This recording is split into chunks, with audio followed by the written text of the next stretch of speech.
로마서 3장 25절 말씀.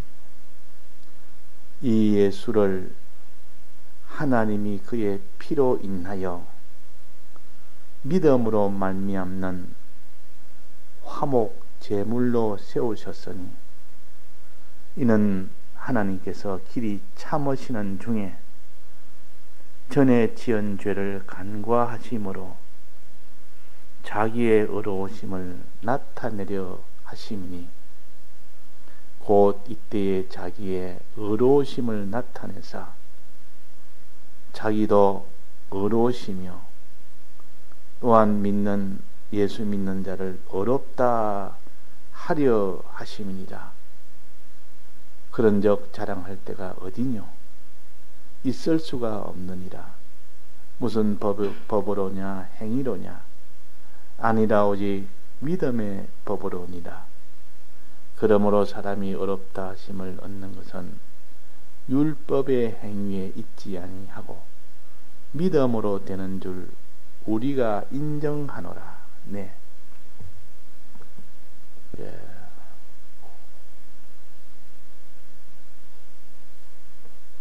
예수님은 하나님의 의를 이루신 분이 예수님이십니다. 하나님의 의뿐만 아니라 하나님의 거룩도 나타내셨고 또 하나님과의 화친을 다 나타내신 분이 예수 그리스도입니다. 그래서 하나님께서 길이 참으시는 중에 그렇습니다. 전에 지은 죄를 간과하심으로. 간과가 뭡니까? 간과. 그냥 지나치는 겁니다. 끝 보고 지나치는 거. 그냥 지나친다. 우리의 죄를 보고 지나친다 그 말입니다. 우리의 죄를 심판해야 될 공의의 하나님이 우리의 죄를 그냥 다 사해 주신다. 없는 것처럼 만들어 주신다. 없게 해 주신다. 죄를 덮어 주신다. 그런 뜻입니다. 어떻게 해서 사죄의 공로를 베풀어서 대신 형벌 받아서 우리의 죄를 다 간과를 해버립니다. 용서를 하십니다. 덮어 버리십니다. 가리우십니다. 다 숨기십니다. 다 없애십니다. 이것이 예수님이 오셔서 길이 참으시는 중에 이 일을 이룬다. 이것이 대형의 사죄의 공로입니다. 지은 죄를 예수님이 대신 형벌을 받음으로 길이 참으시는 중에 이 일을 이루었다. 이래서 참으시는 중에 전에 지은 죄를 이미 지은 죄를 그 말이에요. 간과하셨다. 사해 주셨다. 그러니까 우리가 이 죄 문제 이것 가지고 행복한 사람은 없습니다. 죄를 가지고 있으면서 행복하다고 하는 사람이 천하에 없습니다. 왜? 죄값은 영원한 형벌이요. 이 세상에서도 믿는 자에게는 큰 징계로 나타나고 회개하라고. 회개하실 때 그 사람이 다시 이런 평안 중에 기쁨 중에 나아갈 수 있기 때문에 사랑하기 때문에 징계를 하고 그러나 이 세상 끝나서는 그 죄는 영원한 심판으로 나갑니다. 택자 영은 심판받지 않습니다. 이미 구속함을 다 받았기 때문에. 그러나 심신의 이 기능은 심신은 하나하나 심판을 받습니다. 어떻게 믿었느냐 그 말이에요. 주님이 다 해서 사죄의 공로를 베풀었지만 믿었는지 안 믿었는지를 심판하는 것을 그리스도의 심판이라 그럽니다. 택하였는지 택함을 받지 않았는지 이 심판은 공심판이라 그럽니다. 공심판은 택함을 받은 자는 심판을 받지 않습니다. 왜? 주님의 구속함 때문에. 우리의 영은 아무리 믿는 행위도 없는데도 다 이 죄 사함을 받아서 이 죄에 대해서 심판을 받지 않습니다. 의에 대해서도 그렇고 하나님의 화친에 대해서도 그렇고 심판을 받지 않습니다. 그러나 불택자는 다 심판받습니다. 구속함을 입지 못해서. 그리고 심신에 대해서는 택자의 심신은 심판을 받는다는 거예요. 택자의 심신은 어떻게 살았는지, 어떻게 믿었는지 안 믿는지를 다 심판하십니다. 믿음 심판입니다. 그리스도의 심판은 믿음 심판이요, 택자들을 심판하는 택자들의 심판이요. 이것은 상을 주느냐 상을 주지 않느냐, 심신의 기능이 유황불로 가느냐 천국에 가느냐 그겁니다. 그러니까 믿는 자들이, 택자들이 죄를 지었습니다. 그러면 그 영은 상관이 있습니까? 상관없습니까? 상관이 없습니다. 그럼 심신은 어떻게 됩니까?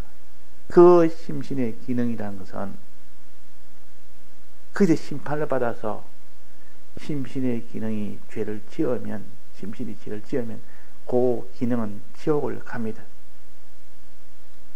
그러나 거기서 죄짓지 않고 그대로 믿고 죄짓지 아니하면 그 사람의 심신은 천국에 갑니다. 천국에 가면 영은 어떻게 됩니까? 영은 자기의 기능을 하나 거느리게 됩니다. 그래서 영은 존귀한 영이 됩니다. 심신이 하나 살아서 이렇게 천국에 가게 되면 영은 그 심신을 자기의 소유로 삼고 있기 때문에 그만큼 영광스럽게 되고, 또 다른 심신의 기능이 구원을 받아서 그지 천국에 가게 되면 영은 더 존귀한 영이 됩니다. 그 영은 심신이 구원을 받을수록 영광스럽게 되고 존귀하게 되고, 반대로 그 심신이 범죄함으로 인하여, 믿지 않고 범죄함으로 인하여 심신이 영은 불못으로 가게 되는 동시에 영은 자기가 거느릴 수 있는 그 심신을 영이 소유하지 못하니까 부끄러운 영이 됩니다. 그러니까 그 영이 그 심신을 가지면 영광스러운 자가 되고, 그 영이 그 심신을 가지지 못하면 부끄러운 자가 된다. 그러니까 결국은 이 중생된 영은 부끄러운 영이 되느냐 영광스러운 영이 되느냐. 천국은 가지만은, 영은 천국은 가지만은 이미 결정이 되어 있지만은, 그러니까 심신의 기능에 따라서 영이 영광스럽게 되느냐 영이 부끄럽게 되느냐 하는 이 갈림길이 있는 것이 그리스도의 심판이요. 그러니까 심신의 구원에 따라서 결정됩니다. 그러니까 심신의 구원을 많이 가진 사람을 구원을 이루어 간다, 성화된다 그럽니다. 그 심신의 구원을 이루어 가는 겁니다. 그러니까 현실에서 하나하나를 이루어 가는 겁니다. 또 집을 지을 때 조금씩 집을 지어 나가듯이 집을 이루어 간다. 그 누가 말하기로 건설구원이 어디 있습니까? 뭐 공에서는 늘 건설구원 건설해도 성경에 건설구원이라는 말이 없습니다. 그러니까 건설구원이 없다. 참으로 성경의 기초를 몰라서 그런 겁니다. 성경에 단어가 없다고 그 도가 없는 것이 아니고, 단어라는 것은 이치를 하나에 표시할 뿐이지요. 삼위일체 하나님이라는 것은 성경에 없습니다. 그러나 단어는 없지만은 내용을 보면 곳곳에 전부 다 삼위일체 하나님이라는 것을 알 수 있도록 수없이 많이 기록을 해놨습니다. 근데 삼일체란 말이었기 때문에 삼일체를 말하면 안 된다.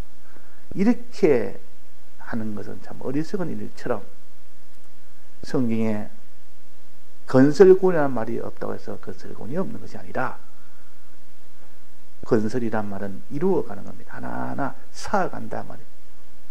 단번에 한 번만에 딱 건설되는 것이 아니라 기초 닦고 거기에다가 반석 놓고 그 위에다가 기둥을 세우고 벽을 두르고 그 위에 지붕을 올리고 칸을 지르고 그러하는 모든 과정을 단숨에 되지 않습니다. 한 부분씩 자꾸 이렇게 이루어서 그래 마지막에 집을 다 지어 놓은데 보니까 그 우리의 구원은 건설구원이라 그러고 성화구원이라. 성화란 것은 하나님의 형상으로 닮아가는 건데 한목에 한 번만에 다 닮는 것이 아니라 조금씩 닮아간다 해서 이것을 구원을 이루는 구원이다.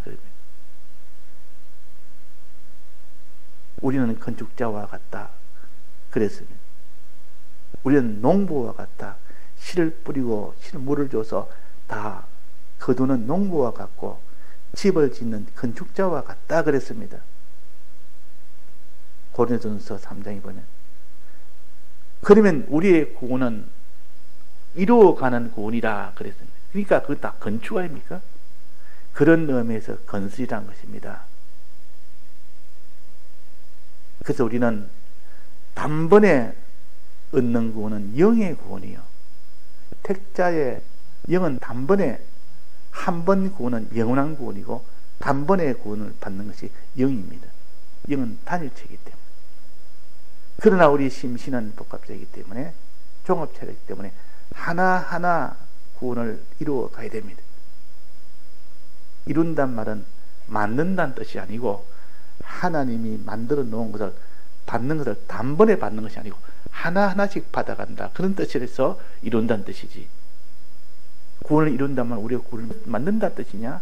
그런 뜻이 아니고 구원을 이룬다 이 말은 두려움과 떨림으로 구원을 이루어라. 그때 이루는 것은 이미 주님이 다 우리의 심신의 구원을 대속으로 법적으로 다 만들어 놓은 것을 하나하나 받아 가지는 것이 실상으로 이루어 간다 그럽니다. 그때 받는 것인데 받아 간다 그 말이에요. 단숨에 다 받는 것이 아니라 하나하나씩 받아 가지는 것이 이루는 것이라 그 말이에요. 그래서 여기 보면 무엇을 대속하셨는가? 무엇을 우리는 이루어가야 되느냐? 네 가지 면에서 이루어가야 됩니다. 네 가지 면에서.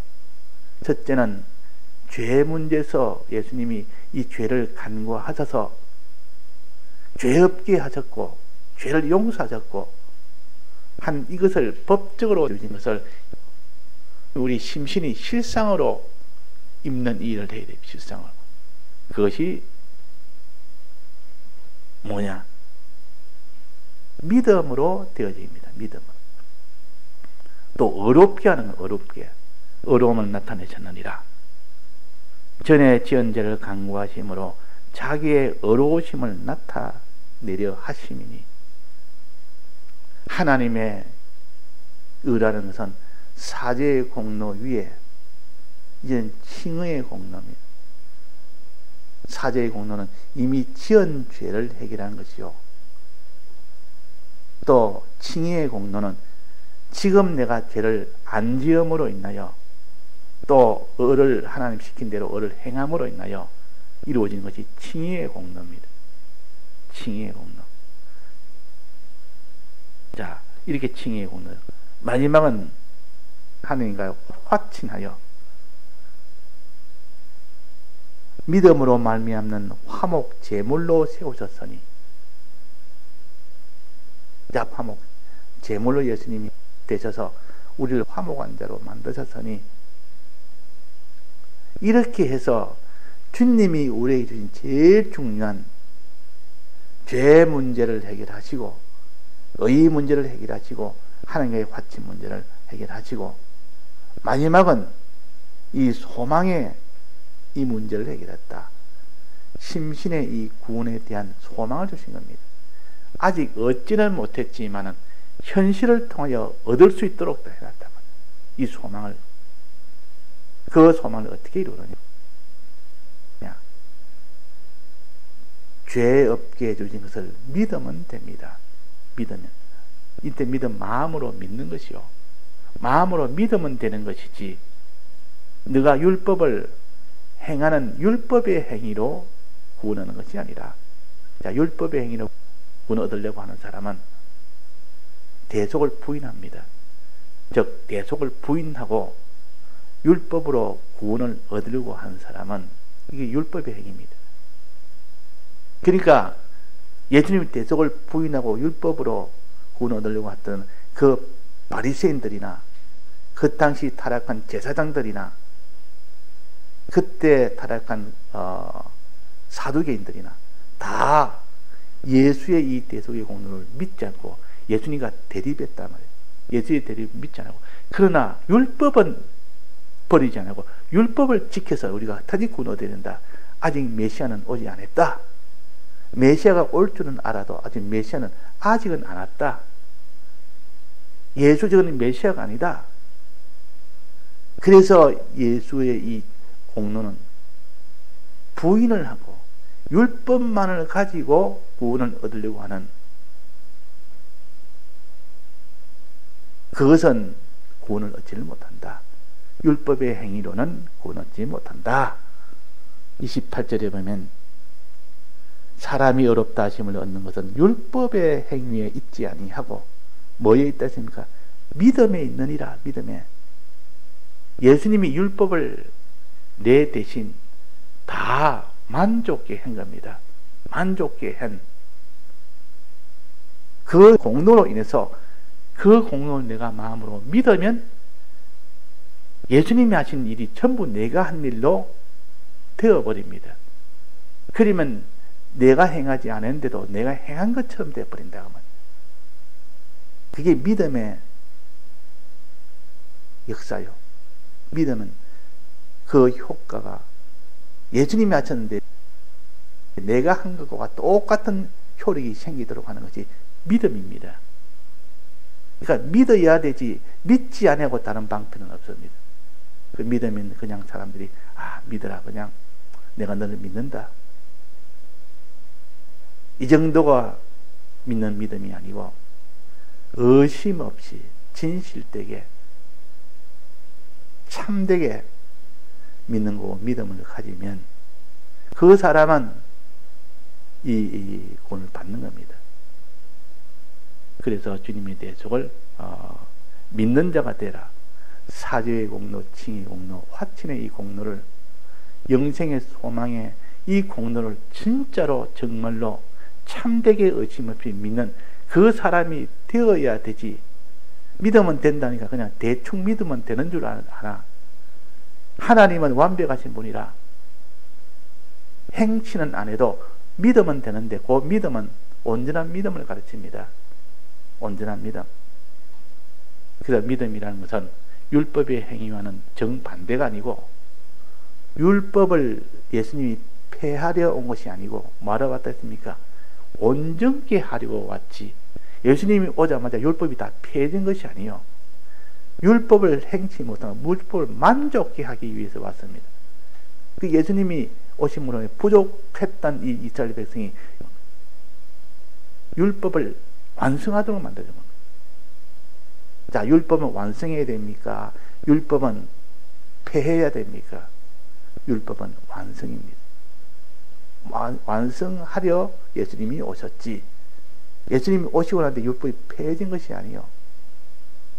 그런데 의식에 관한 것은 다 폐해졌습니다. 의식에 관한 것은, 의식에 관한 의문에 선 정서는 다 도말시켰다. 이 말은 하나의 예표로, 아직 실상의 그림자로 준 것은 예수님이 오심으로 실상으로 더 온전한 것으로 대체를 하면서 온전치 못했던 그 모든 그림자와 같은 날이나 먹는 것이나 마시는 것이나 날이나 이런 것은 하나님의 예표로 준 것은 다 이거는 다 제하고 이제 실상으로 이제는 믿고 행할 수 있도록 개혁을 하신 분이 예수님이시오. 그러나 율법 자체는 폐한 것이 아니라 율법 중에서 그림자로 준 이런 그것은 다 폐했습니다. 폐한 걸 구별해야 됩니다. 성경에 폐했다, 예수님이 오심으로 폐했다는 것은 어문에선 정서라, 즉 의식에 관한 거, 먹는 거, 마시는 거, 날이나 뭐 이런 절기나 이런 것은 하나의 그림자로 주신 것, 이것을 폐했고 오심으로 이제는 실상으로 주셨기 때문에 이거는 개혁했다, 개혁하셨지. 또 그러나 율법 자체는 폐한 것이 아니라 예수님이 온전케 하러 왔다. 율법을 다 지키지 못하는 것을 예수님이 대신 지키는 일을 함으로 인하 율법을 더욱더 세운 겁니다. 예수님이 오심으로 율법이 더욱더 견고하게 세워진 겁니다. 자, 이것을 우리가 알아야 되지. 공연히 우리는 율법의 행위를 보는 것이 아니고 믿음으로 보는다니까. 또 율법을 또 무시를 해버린다. 예수님이 오셔서 율법을 무시했습니까? 율법을 끝까지 세우셨습니까? 율법을 끝까지 다 행하셨습니다. 율법을 더욱더 견고하게 세우신 분이 예수님이시오. 자, 그래서 예수님이 오셔서 율법을 완전케 하셨다. 내가 율법을 다 지켜야 될 것을 예수님이 대신 다 지켰고, 내가 율법에 정죄된 율법으로 인해 사망을 받아야 될 것도 예수님이 대신 다 사망을 받음으로 인하여 율법을 다 예수님이 만족해 하신 겁니다. 그러니까 율법의 이 의도 우리는 지켜야 되고, 지키는 방법은 믿으면 됩니다. 예수님이 다 지킨 것을 내가 믿으면 된다 그 말이에요. 오늘 우리가 단지 율법의 행위에 있지 아니하고 그렇습니다. 사람이 어렵다 하시면 얻는 것은 율법의 행위에 있지 아니하고 뭐에 있겠습니까? 믿음으로 되는 줄 우리가 압니다. 믿음으로 되는 줄. 자, 믿음으로 되는 거하고 율법을 다 지키는 거하고 어느 것이 쉽습니까? 어느 것이 어렵습니까? 자, 이걸 우리가 생각해 보면 알 수가 있습니다. 예, 다 같이 통성으로 기도하시다가 자유하시겠습니다.